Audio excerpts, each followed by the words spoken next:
This is Tell Me What to Read, powered by Booktopia. I'm Kassidy Fisher and I'm taking over hosting duties today to chat with Lillian Ahenkan, aka Flex Mami, to talk about books she is reading and enjoying. If you don't know, Lil is a DJ, MTV presenter, Build Series Sydney TV presenter, and the author of The Success Experiment, which you can order at Booktopia. She's also got a brand new podcast/radio show called Flex and Frooms, which she hosts with Lucinda Price.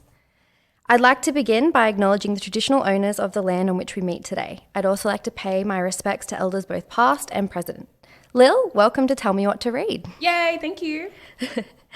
It's really nice to have you here. I know the last time you were here, you were actually signing copies of your book, The Success Experiment. For anyone who isn't familiar, can you tell us a little bit about it?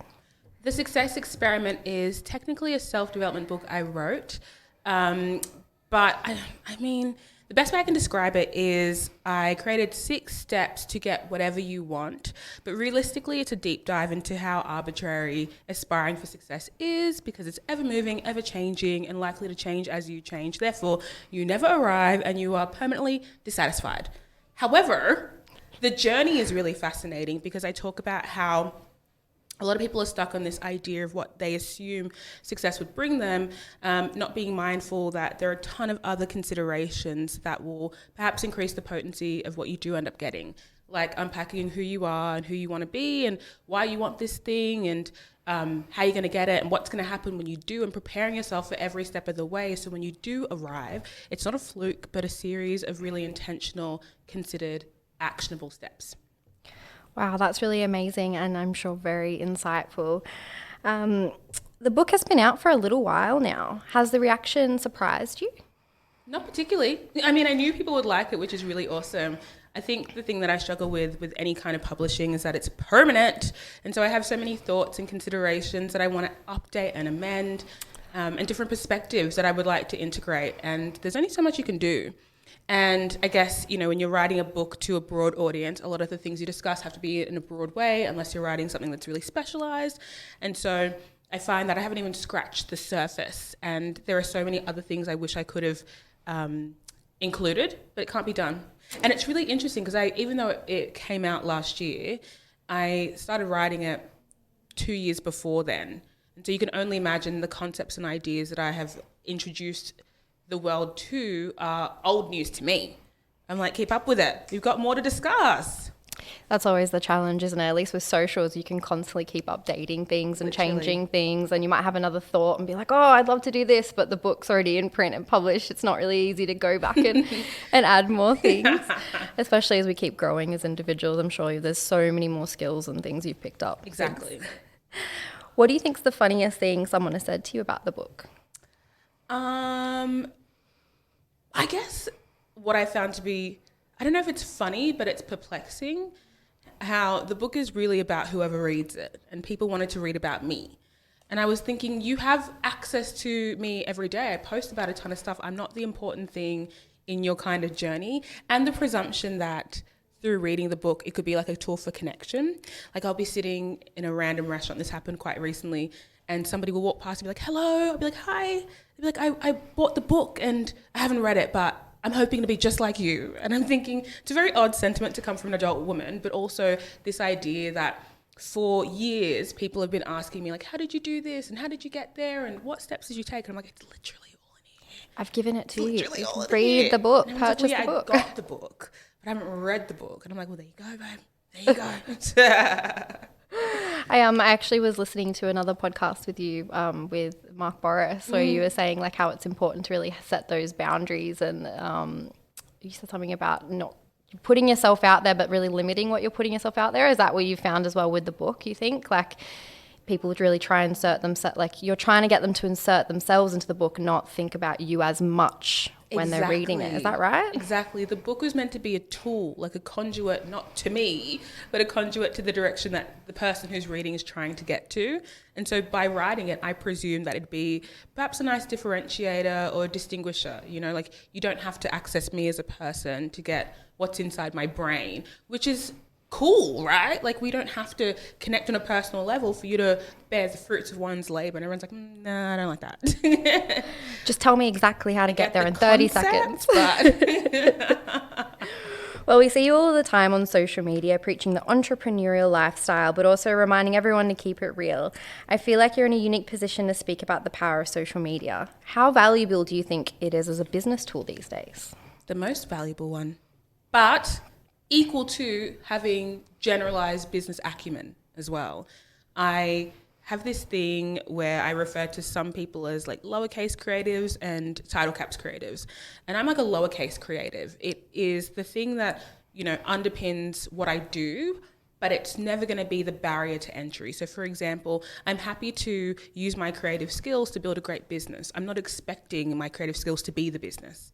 Right. And so I think when people view social media, they assume like when I get on, I will have a business and it'll be scalable and I can monetize and it'll be sustainable and it will grow. And it's like, no, that is the tool that you can help you to do those things, but you actually have to do the other things. It's one part of the formula. And I know you've been in social media for quite some time. I actually started in PR as well, and then moved to socials. I think that's where it's at. Pipeline. That's where it's at. What do you think's been some of the biggest changes that you've seen in social media from when you began to now? Yes, I would say the biggest change I've seen in social media since I began almost 10 years ago is the idea of celebrity has changed so much, almost too much, in the sense that I feel like 10 years ago, audiences kind of understood that celebrities and public figures were the sum of a team. And people came together to create this curated, maybe contrived person who was meant to be a projection of your desires. Pop stars were meant to be the sum of their stylist and their hairdresser and their lyricist and their creative writers and all these things. Put those together, you get a really amazing pop star they're considered. And then we moved past that hump, and then it became individual people living aspirational lifestyles. Oh, isn't it so cool that a regular person just like me could do exceptional things? And then there was like the idolization of the regular, the mundane, the quote unquote normal, the average. And now we're moving to a space where people have kind of exhausted themselves of traditional celebrity, new age celebrity. And there's this pressure for the every person to be exceptional and to live exceptional lifestyles and to do the most extraordinary thing. And it's not reasonable and it's not sustainable because it blurs the line of who is consuming, who is creating, what is contrived, what is real. And then this push towards authenticity culture, which is really the antithesis of a lot of how businesses, this push towards authenticity culture, which is really the antithesis of how a lot of businesses thrive and grow and scale. It's not meant to be the most genuine thing. It's meant to be strategic and sometimes a little bit manipulative in a sense. Like the biggest banks in the world are showing you or giving the impression they're people first, but they're not. It's a business. So I feel as though consumers are also... consumers feel more literate, but they've never been so far removed from the reality of the situation. And I think the way that marketing tries to bridge the two is in the detriment of both. Like we need to understand like what is for consumption, what is for enjoyment, what is for entertainment, what is real, what is not. Because right now it's very tricky. It is really tricky to navigate. And you just touched on something there that I find really interesting. How do you balance between putting out content that's both real and I guess that little bit of that commercial aspect? Like if you're an entrepreneur, you're doing all these amazing things. How do you find that balance? I guess from the onset and throughout, I'd always said my goal is to commodify myself. And so a lot of the core tenets of business growth did not apply to me because I was having to make professional decisions that were ultimately personal. Like I don't really use that product, therefore I can't promote it, which seems like a very sane thing to do, but that's not the thinking that a lot of content creators or celebrities would do. It's like, well, someone's paying for it, so you'll do the ad or whatever. And so one way that I found to kind of maintain being as me as possible is running my own businesses, doing my own things, creating my own platforms, writing my own books, starting my own podcast, because I do dictate how these things are meant to move. And also I create my own clear, it's almost like creating my own lane. It's in and among the lanes that people recognize, but it's created by me, and therefore I decide what the metrics of success are. So people like to say, I think when people view the brand, they're kind of like, oh, you sit alongside any other entrepreneur, but it's like, yes, but in some ways I've made it my job to talk about how much I love Twilight, or to also or a Twilight lover on the here. internet about this thing that I'm interested in, because that is as true as I can be, and therefore I'm not kind of existing in spite myself to make a bag. What's your favorite Twilight book? I would say the first one, honestly, because I found, you know how you can't, like, lightning doesn't strike in the same area twice, and you can't replicate the feeling of experiencing something for the first time. Like, the first time you're introduced to all the characters, the ideas you have about them. I didn't want them to grow and mature and to experience different life stages, because they had to change to accommodate those characteristics. I don't want to see Bella as a mum. Like, I don't want to see Edward as a partner. I just want you to be your individualistic people. You know, it is what it is. Absolutely love that. Of course, we love podcasts, and I would love to talk about your radio show, Flex and Frooms. How did that come together? I mean, the basic way. Somebody asked and I said yes. But no, Froomy and I have been wanting to work together in some capacity for a little while, but I don't really collaborate very often with people in a practical sense, because you really do absorb their brand with yours, for better or for worse, even just with proximity of other people, especially in the industry that I'm in. Whoever is perceived to be your peer or your kin is now your responsibility. So I was like, let me keep everyone in, an arm's length away, at least optically, because I don't want to deal. But I knew that I wanted working to still be fun, and I didn't want to scale to a point that I'm like, wait a second, where's the essence of what I'm here to do, which is enjoy and get paid to enjoy. And I wanted to do that with company as well. So when I approached Froomy, I was like, I want to do a podcast. But I was also like, I just don't want to do just a podcast. I've done a podcast. I did a really great podcast. It's amazing. The legacy of that shall not be topped, so I don't want to create the second-rate version of that. And so when we were shopping around this concept and this idea, Cater approached us and said, hey, what about a radio show? We were like, what about a radio show? That sounds cool. And here we are. And you're enjoying it? Yeah, it's sick. I mean, look, work is work. And I always have to remind myself that with everything. Like, I can only enjoy things so much when they are directly tied to my livelihood. It gets to a point where you're like, is this about enjoyment? Is this about eating? So I try and blur the lines between both, but definitely enjoying it. Working with Frooms is amazing. And it suits me for now. Amazing. What's up next for you? I know you're so busy. There's so many things in the pipeline, I'm sure. Who knows? Some days I toy with the idea of just like not doing anything for a bit and then rebuilding. I think that the way that content creation influencer lifestyles are set up is that they don't stop. You're not allowed a break, because when the world is taking a break, they need entertainment and you're providing it. So the nights when someone's gotten off work, they're expecting to go onto their phone and see a new YouTube video, see a new TikTok, and you're providing that content. On the weekend, when someone's like, oh, I want something amazing to watch, you're the one that they want to watch.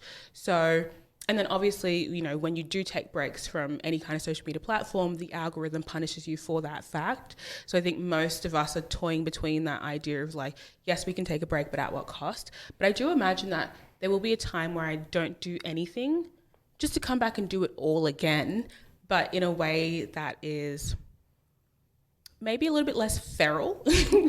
Like this idea of like, you do everything. I'm like, yeah, exactly. Like I do everything. It's exhausting. It's so exhausting to feel as though you can't take a break. And I think a lot of people have that feeling, right? Like I can't take a break, but most people's lives are set up that if they couldn't go to work, they could just take a sick day. Who's the other flex of Flex and Frooms? If Flex is sick, doesn't work, Who runs the Instagram? If I happen to not be able to run it, it doesn't work like that. So perhaps it's figuring out like, how do you do all of these things and have them run like a traditional business? Right. Maybe a holiday then. Yes, with a Monday to Friday, weekends off, maybe even seasonally like a TV show. Something like that. I don't know. Ooh, we'll have to watch this space. We're now at the part of the show when we're going to ask what books you've been reading and recommending. So what has Flex Mami been reading and enjoying? Yes, I am participating in a lot of book propaganda, because even though I wrote a nonfiction book, I have this gripe with nonfiction currently. And it's only because as someone who's like obsessed with self-development, I was finding myself in this maybe like a never-ending cycle of everything needs to be fixed and everything can be fixed, and you never really arrive at a place you're comfortable, because once you learn about boundaries, you have to learn about schemas, and once you learn about schemas, you learn about outliers, and once you learn about outliers, you learn about personal development and self-actualization and this and that, and it's too much. Keeps going. Before you know it, you're kind of like, okay, when can I enjoy just existing? And so I was like, I need a break from trying to tell my mind that it's not doing enough or being enough. I need to go back to my roots. My roots are fantasy. Well, Yes. in addition to fantasy, I like dystopian books a lot, but it's too close to home with the world. So fantasy is where I'm at. And I was trying to, when I started reading fantasy again, I was trying to tell the internet that they should join me. And I was very, very confused as to why the perception of a fantasy book was so bad. People are like, well, I don't want to read a kid's book, or this is really silly, or I'm too mature for this, or it's going to be about witches and ghouls, and it's going to be oldie worldy and not interesting. And I'm like, what are you talking about? Like, I cannot explain to you how much reading fantasy is great for building your imagination. And in real life, imaginative people are the ones who can critically think the best, who can laterally think, who can connect abstract concepts. Like, what are you talking about? Anyway, let me not get upset. So the first one that I've been recommending is Curse of the Gods. It is by, let me find it for you. It's by Jamin Eve and Jane Washington. It's a series. There's pretty much, I think there's like 5 or so books, but it's about, best way I can describe it is you have this human girl, and she lives on the outer ring of this colony. And, as there are 7 rings, and the closer you get to the center, you get like the privileged people or whatever. And at her coming of age, I think it's 16, you take this aptitude test, kind of like, what's that one we like? HSE? No. What's that show? Divergent. Oh, Divergent. Okay. I was thinking like...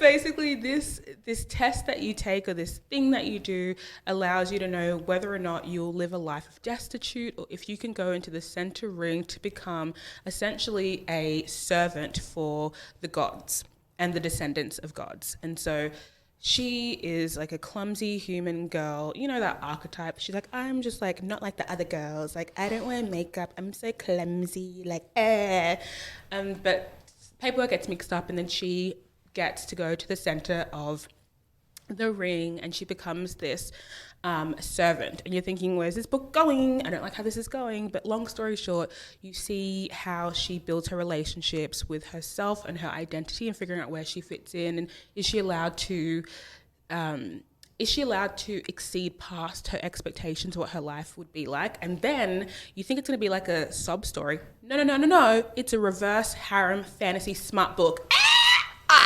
I love that. It hooks you with the character building, the world building. You're learning different names and dialects and localities, and all of a sudden you're like, whoa, she's about to date 5 guys. And then they're just brothers. pulls the rug out underneath you. This is what it is. Haha, got you in. And so the 5 brothers are called like trickery, persuasion, seduction, and they've got 2 other names. It's kind of like a play on like the 7 deadly sins. Oh, they've got love real that. names, but basically their nicknames are kind of like their affliction. So pain obviously has this affinity towards pain, inflicting pain, receiving pain, anger issue vibes, you know what I'm saying? Got it. Seduction, obviously, he's this guy who is quite like prudish, because every time he interacts with someone, they throw themselves at him. He feels like, am I just a meat sack? Is it just because of my powers? Does anybody really like me? But I just thought it was, the reason why I really enjoy it and I recommend it is because it's not the most complex fantasy book you'll ever read. It's not a Brandon Sanderson, okay? It's not stressing you out, but it's enough that you have to commit to understanding what's going on, so you can bridge the gap between how you perceive the characters and the decisions that they're making in the world that they're living in. And then also, something about reading a book where not all the characters are likable just invigorates me. Like the protagonist, I don't know if I like her. still to this day, 5-6 books in, I'm like, I think she's insufferable. However, it's much easier to read a book about an insufferable person because every decision she makes is surprising to me. Keeps you on your toes. It keeps you intrigued. Yes. That's so interesting, the reaction you had when you told people you were reading fantasy books. Like, I mean, fantasy still has groundings in real world. Like, they take inspiration from the real world and society and tropes and things. And also, I think fantasy, certain types of books of fantasy, maybe like that one, which, by the way, I'm going to add to my TBR, sounds awesome, is kind of got this lean towards it's only for women. Yeah. Like, obviously, Bryan Sanderson is just, he's amazing. And he's known for everyone. I think everyone can enjoy. But some fantasy novels, especially the ones that are getting popular now, I think there's this like stigma that it's only really women can enjoy them, which is so incorrect. It's incorrect. Now, I feel as though it's a hard sell because a lot of people's reference point is very juvenile because a lot of people haven't read books since they were in high school. So they're thinking, oh, this is going to be about children or whatever. This is a new adult book, so I think everybody's like above 18, maybe 21. It hits the spot. But again, explaining to people that fantasy is not just this separate place. It takes themes from what happens in the real world. I mean, this one talks a lot about class and status and almost like life purpose as well, you know, all of these things that you probably don't like relate to firsthand, but they're not foreign concepts. Yeah, it's enough to keep you hooked and related. And the kicker is raw fantasy with no smart, that's sometimes a hard sell. Yeah. But I like this book because the smart is integral to the storyline. I think that's just part of growing up. That's the change. I love young adult books, and there are some that really get me in, but I do agree. Sometimes I'm like, don't fade to black. Like, yeah, don't. Why are you cutting to black? That's not what happened. Why are you gonna like let me imagine it? You're the author. All right. Well, we'll finish off with some quick fire questions. Yes. No wrong answers, just a bit of fun. What is the perfect idea of a night with a book for you? Ooh, okay. So it's got to be a Friday or a Saturday night for sure.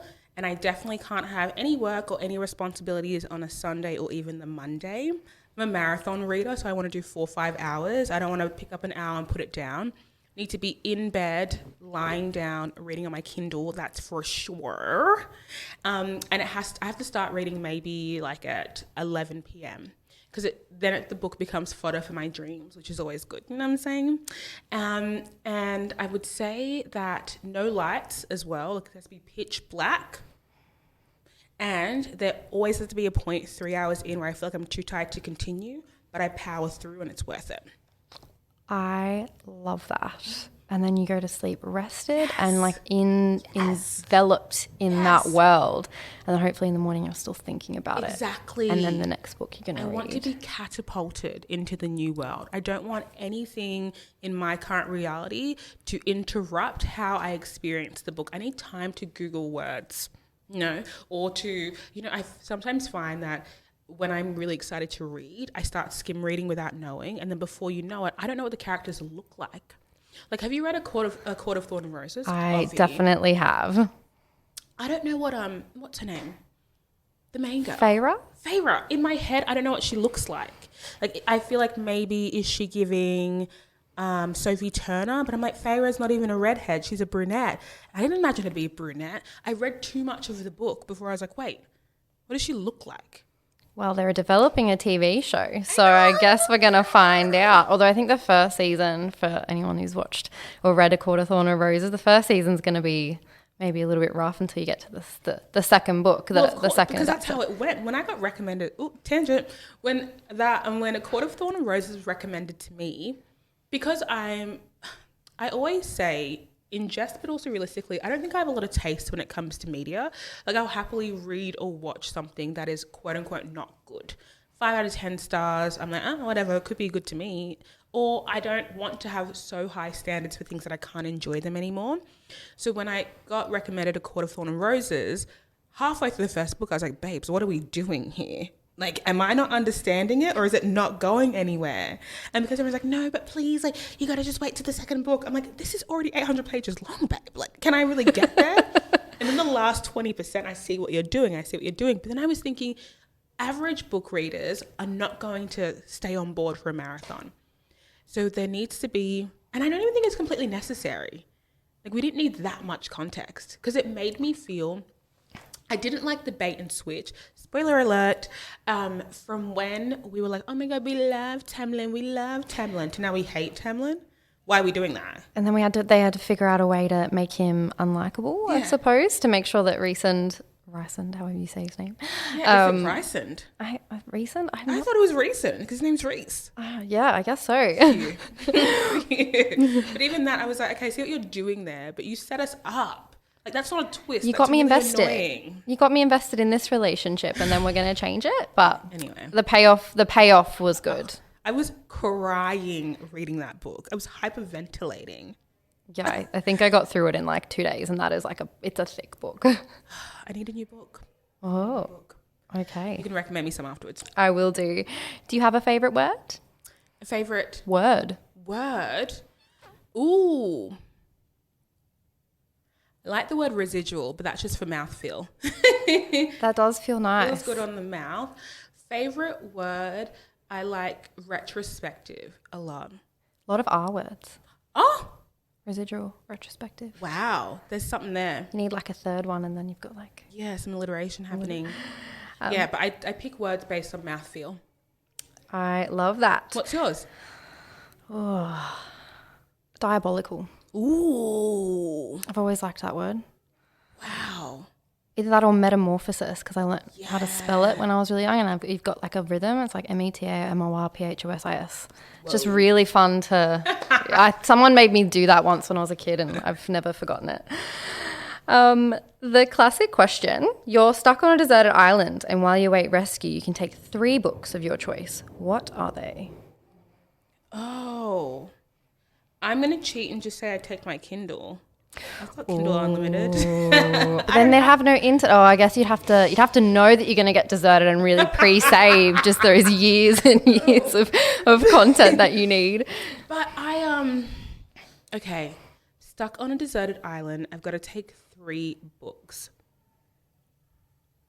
It would have to be the Mistborn trilogy then, by Brandon Sanderson, because I've only started reading it and I stopped because, you see one too many words that you're like, oh, I need to remember these for later. Like, I can't just not understand where this person is, and it's west of this, and if you just go north 3, I was like, okay, I need time, I need the brain capacity, so I would do that. All right, so then you've really, because you've got the time on the deserted island. It's part of the trilogy. It's 3 books. We're here. That makes complete sense. Well, that's a great option then. What would you take? I'd probably take my comfort reads. I feel like I'd be so stressed being on a desert. Books? If they're my favourites, I will, because they're comforting to me, but I'll skim parts. Like what? I love The Love Hypothesis. I haven't read it yet. I don't know if it's because BookTok put me off, but there's something about hype trains that I'm kind of like, because I'm sure you've been in an environment where somebody has been like, oh, have you seen this or watched this? And, yes, of course. And you have an opposing view of it and they can't debate you on it because they haven't really actually like read it or analysed it or unpacked it enough to fight you on it. That's what I thought was going to happen with The Love Hypothesis. I was like, too many people who aren't necessarily readers love this. I'm like, is this... Well, here's the thing. It's actually a fan fiction turned into a book. And I'd actually read the fan fiction because I was very much into that fandom. And so I already kind of knew that I was going to love it. And then she changed a few things. But yeah, I think I would comfort read. I think I comfort read it. I'm going to read it like once a year. What have I got? I'm reading Set on You, another little contemporary romance, and then maybe like a thick series. Yeah, get a thick one. I need like a really big series that I've been meaning to read. Like what? Like Ember in the Ashes, or The Guild, like the Raven Kennedy. Yes. I've got them at home, and they've been sitting on my TBR, and my partner actually bought them for me, and he keeps being like, are you going to read it next? Are you going to read it next? That's how I feel about Holly Black's like the Cruel Prince series. I'm sitting there on the shelf and I'm like, I don't know if I'm ready. It's a fun one. It's very political, surprisingly, but it's a fun one. But yeah, no, I did enjoy that. But yeah, definitely I'd recommend it. I think it's a fun one to read. I love learning. Alrighty, well, thank you so much for joining us, Lil. It's been a pleasure having you on Tell Me What to Read. I love it here. Thank you so much.